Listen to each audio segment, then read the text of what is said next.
Hello viewers, welcome back to our channel. So இந்த வீடியோவில் பொது தமிழில் இருக்கக்கூடிய யூனிட் 7 திருக்குறள் 4வது அதிகாரமான விருந்தோம்பல் கம்ப்ளீட்டாக 10 திருக்குறளும் நம்ம தெரிஞ்சுக்க போகிறோங்க. ஸோ ப்ரீவியஸாக போஸ்ட் பண்ண 3 அதிகாரமும் நீங்கள் பார்க்கணும்னு நினச்சிங்கன்னா அதுக்கான ப்ளேலிஸ்ட் நான் டிஸ்கிரிப்ஷனில் கொடுக்குறேன். செக் பண்ணி பார்த்துட்டு இதையும் படித்து பாருங்கள். ஓகேங்களா? சரி, இன்றைக்கான முதல் திருக்குறள் பார்ப்போம். ஸோ அதுக்கு முன்னாடி ஹெட்டிங்கோட பொருள் என்னென்னு பார்த்துருவோம். விருந்தோம்பல் அப்படின்னா என்னங்க? நம்ம வீட்டுக்கு ஏதாவது ஒரு கெஸ்ட்டு வராங்க அப்படின்னா அவங்கள நல்ல முறையில் உபசரிக்கிறது தான் என்னது விருந்தோம்பல் அப்படின்னு சொல்லுவோமா. அப்போ இந்த அதிகாரம் முழுமையாக எதை பற்றி பார்க்க போகிறோம்? உபசரிப்பை பற்றி நம்ம பார்க்க போகிறோம். ஓகே, முதல் திருக்குறள் பார்ப்போமா. இருந்து ஓம்பி இல்வாழ்வது எல்லாம் விருந்து ஓம்பி வேளாண்மை செய்தல் பொருட்டு. இருந்து ஓம்பி இல்வாழ்வது எல்லாம் விருந்து ஓம்பி வேளாண்மை செய்தல் பொருட்டு. ஸோ இதோட சொற்பொருள் முதல் பார்த்துருவோமா. ஸோ வாழ்வு அப்படிங்கிறது இங்கே வாழ்க்கை அப்படிங்கிறத மென்ஷன் பண்ணுறாங்க. ஓகே, இதோட விளக்கம் பார்த்துருவோமா. இல்லத்திலிருந்து வருவாயை பெருக்கி வாழ்வை வளப்படுத்தி கொள்வதெல்லாம் வரும் விருந்தினருக்கு விருந்தோம்பல் செய்வதற்காக. ஸோ இது என்ன சொல்ல வராரு திருக்குறள் அப்படின்னா, நம்ம வீட்டில் இருந்து இருக்கக்கூடிய இன்கம்மை நம்ம இன்க்ரீஸ் பண்ணணும். ஸோ இன்க்ரீஸ் பண்ணால் நம்மளோட லைஃப் என்னாகும்? நல்லா செட்டில் ஆகும். ஸோ அது எதுக்காக நம்ம அப்படி செட்டில் ஆகிறோம் அப்படின்னா, நம்ம வீட்டுக்கு வரக்கூடிய கெஸ்ட்டை நல்ல முறையில் உபசரிக்கிறதுக்காக தான் அப்படிங்கிறத திருவள்ளுவர் சொல்கிறாரு. இருந்து ஓம்பி இல்வாழ்வது எல்லாம். அப்போ இருந்து ஓம்பி அப்படிங்கிறது என்ன அப்படின்னா, வீட்டில் இருக்கக்கூடிய வருவாயை பெருக்குவதோட ரீசன் நம்மளோட வாழ்க்கையை செட்டில் பண்ணணும். அது எதுக்காக அப்படின்னா, விருந்து ஓம்பி வேளாண்மை செய்தல் பொருட்டு. நம்ம வீட்டுக்கு வரக்கூடிய விருந்தினர்களை நல்ல முறையில் உபசரிக்கிறதுக்காக, அதாவது விருந்தோம்பல் பண்ணுறதுக்காக அப்படின்னு சொல்கிறாங்க. ஓகேங்களா? சரிங்க. அடுத்தது, மோப்பக்குழையும் அனிச்சம் முகந்திரிந்து நோக்கக்குழையும் விருந்து. மோப்பக்குழையும் அனிச்சம் முகந்திரிந்து நோக்கக்குழையும் விருந்து. ஸோ சொற்பொருள் என்ன இருக்குது பாருங்கள். மோப்பம் அப்படின்னா முகர்வது, அனிச்சம் அப்படிங்கிறது ஒரு பூ.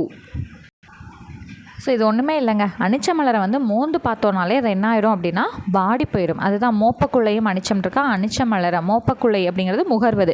முகர்ந்து பார்த்தோன்னாலே அது என்ன ஆயிரும்? வாடி போயிடும். அதே போல் வந்திருக்க விருந்தினரை பார்த்து நம்ம முகம் லைட்டாக மாறினாலும் அவங்க முகம் என்ன ஆயிரும்? வாடி போயிடும். அவ்வளோதான். அப்போ இந்த மலர், இந்த அனிச்சம் அப்படிங்கிறது நீங்கள் ஞாபகம் வச்சுக்கிட்டிங்கனாலே இந்த திருக்குறள் ஈஸியாக உங்களுக்கு மெமரி ஆகிடும். அப்போ மோப்பக்குள்ளையும் அனிச்சம், அனிச்ச மலரை முகர்ந்து பார்த்தாலே வாடி போயிடும். அதுபோல் நம்ம முகம் சிறிது மாறினாலே அவங்க விருந்தினரோட முகம் என்ன ஆயிரும்? வாடி போயிடும். அவ்வளோதான். ஓகேங்களா? சரிங்க, விளக்கம் பாருங்களேன். விருந்தினர்களிடம் தன் மாறுபட்ட முகத்தை காண்பித்தால் அனிச்ச பூவை போல முகம் வாடி விடுவர். ஓகேங்களா? முடிஞ்சு 2 குறள் டக்கு டக்குன்னு முடிச்சிட்டோம். அடுத்தது 3வது பாருங்க. விருந்து புரதத்தார் தானுண்டல் சாவா மருந்து எனினும் வேண்டற்பாற்றன்று. விருந்து புரதத்தார் தானுண்டல் சாவா மருந்து எனினும் வேண்டற்பாற்றன்று. சரி, இங்கே பாருங்கள். விருந்து அப்படின்னா உணவளித்து உபசரிக்கிறது. ஒருத்தவங்கள விருந்துக்கு கூப்பிட்ருக்கோம் அப்படின்னு சொல்லுவோம் இல்லையா? எதுக்காக கூப்பிடுவோம்? அவங்களுக்கு சாப்பாடு போட்டு அவங்கள நல்ல முறையில் உபசரித்து அனுப்பி வைக்கிறது தானே விருந்துன்னு சொல்லுவோம். அதுதான் உணவளித்து உபசரித்தல். பாற்றன்று அப்படின்னா அதுக்கு உரியது அன்று அப்படின்னு பொருள். சரி, இப்போ இங்கே பார்ப்போமா. இந்த திருக்குறளை ரீட் பண்ணும்போதே உங்களுக்கு புரிஞ்சிருக்கும். விருந்து புறத்தை தானுண்டல் சாவா மருந்து எனினும், அதாவது நம்மக்கிட்ட சாகாமல் இருக்கிறதுக்கான அந்த அமிர்தம் சாப்பிடுவாங்க இல்லைங்களா? அதுதான் சாவா மருந்துங்கிறது. என்னது? அமிர்தம். நம்ம கையில் அமிர்தமே இருந்தாலும் வந்த விருந்தினருக்கு கொடுத்துட்டு மீதம் இருந்தால் தான் நம்ம உண்ணணும். அதுதான் என்னது? விருந்தோம்பல் அப்படிங்கிற பண்பு. அதை தான் மென்ஷன் பண்ணியிருப்பாங்க. வந்த விருந்தினர் வெளியில் அமர்ந்திருக்க தான் மட்டும் உணவை உண்பது நீண்ட ஆயுளை கொடுக்கக்கூடிய அமிழ்தே ஆனாலும் விரும்பக்கூடியது அல்ல. ஸோ அப்போ என்னது? வேண்டற்பாற்றன்றுனா அது விரும்பத்தக்கது அன்று அப்படின்னு தானே திருவள்ளுவர் சொல்லியிருக்காரு. அப்போ கெஸ்ட் இருக்காங்கன்னா அவங்களுக்கு தான் ஃபர்ஸ்ட் கொடுக்கணும். நம்மளாம் சாப்பிட்டுட்டு இருக்கிறது சரியான முறை கிடையாது அப்படிங்கிறத சொல்லியிருக்காங்க. ஓகேவா? சரி, அடுத்தது 4வது குறள். வருவிருந்து வைகளும் ஓம்புவான் வாழ்க்கை பருவந்து பாழ்படுதல் இன்று. வருவிருந்து வைகளும் ஓம்புவான் வாழ்க்கை பருவந்து பாழ்படுதல் இன்று. ஸோ சொற்பொருள் பாருங்கள். வைகள் அப்படின்னா விடியல், ஓம்புதல் அப்படின்னா பேணுதல். ஓகேங்க. நாள்தோறும் தன்னை தேடி வருகின்ற விருந்தினர்களை போற்றி அவர்களுடன் உண்டு மகிழ்கின்றவனுக்கு துன்பம் வருவதில்லை. அப்போ என்னதுங்க? வருவிருந்து வைகளும் ஓம்புவான் வாழ்க்கை அப்படிங்கிறப்ப தன்னை நாடி வரக்கூடிய விருந்தினர்களை முகம் சுளிக்காமல் நல்லபடியாக கவனிச்சுக்கிறவங்களோட வாழ்க்கை அந்த இது இருக்கு இல்லைங்களா? அப்போ வருவிருந்து வைகளும் ஓம்புவான்னா தன்னை நாடி வரக்கூடிய விருந்தினர்களை, ஓகேங்களா? அப்போது அவங்கள முகம் சுளிக்காமல் கவனிச்சிக்கக்கூடியவங்களோட வாழ்க்கை எப்படி இருக்குன்னா பருவந்து பாழ்படுதல் இன்று. அவங்களோட வாழ்க்கையில் துன்பமோ இல்லை அவங்க வாழ்க்கை பாழ்படுதலோ அந்த மாதிரி எந்த ஒரு விஷயமே நடக்காது அப்படின்னு வந்து சொல்கிறாரு. இப்போல்லாம் எங்கள் மேம் அப்படிலாம் இருக்காங்க அப்படின்னு தானே நீங்கள் நினைக்கிறீங்க. பட் இருந்தாலும் வள்ளுவர் சொல்லியிருக்காரு, நம்ம அந்த கருத்தை தெரிஞ்சுக்கணும். ஓகேங்களா. வரவிருந்து வைகளும் ஓம்புவான் வாழ்க்கை பருவந்து பாழ்படுதல் இன்று. நம்மளை நாடி வரக்கூடிய விருந்தினர்களை நல்ல முறையில் உபசரித்தோம் அப்படின்னா நம்ம வாழ்க்கையில் துன்பமோ வாழ்க்கை பாழ்படுதலோ எந்த ஒரு துன்பங்களும் இருக்காது. ஓகேங்களா. அடுத்தது 5வது, அகன் அமர்ந்து செய்யாள் உரையும் முகன் அமர்ந்து நல் விருந்து ஓம்புவான் இல். என்னங்க கொடுத்துருக்காங்க? அகனமர்ந்து செய்யாள் உரையும் முகனமர்ந்து நல் விருந்து ஓம்புவான் இல். நல் விருந்துனா நல்ல உபசரிப்பு. அவங்க வீட்டுக்கு போனோம்ப்பா, நல்ல விருந்துப்பா, அப்போ என்னதுங்க, நல்ல உபசரித்தாங்க அப்படின்னு தானே அர்த்தம். அடுத்து ஓம்புவான் அப்படின்னா பாதுகாத்தல். சரிங்களா. சரி, இப்போ இதில் என்ன சொல்கிறாங்க அப்படின்னா, நம்ம வீட்டுக்கு வரக்கூடிய கெஸ்ட்டை நல்ல அதாவது முகம் மலர்ந்து வரவேற்று சூப்பராக கவனிச்சுக்கிட்டாங்கப்பா, அவங்கள மாதிரி கவனிச்சிக்கிறதுக்கு ஆளே இல்லைப்பா அப்படின்னு வந்து சொல்கிறாங்க இல்லைங்களா. அந்த மாதிரி உபசரிக்கக்கூடியவங்களோட வீட்டில் திருமகள் அப்படிங்கிற செல்வம் வந்து எப்போவுமே குறையாது அப்படிங்கிறத வள்ளுவர் தெரியப்படுத்துகிறாரு. வரும் விருந்தினரை முகமலர வரவேற்பவன் வீட்டில் திருமகள் என்ற செல்வம் இணை பிரியாமல் உடன் இருப்பாள். ஓகேங்களா. சரிங்க. அடுத்தது 6வது குறள், வித்தும் இடல் வேண்டும் கொள்ளோ விருந்து ஓம்பி மிச்சில் மிசைவான் புலம். வித்தும் இடல் வேண்டும் கொள்ளோ விருந்து ஓம்பி மிச்சில் மிசைவான் புலம். ஸோ வித்துனா என்னதுங்க, விதை. இது நிறைய இடத்துல நம்ம படிச்சுட்ருக்கோம். மிச்சில் அப்படிங்கிறது எஞ்சிய. ஓகேங்களா.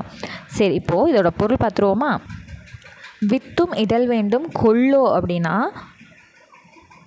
ஸோ இதோட கருத்து உங்களுக்கு இந்த லைனில் இருந்து சொன்னால் கரெக்டாக புரியுங்க.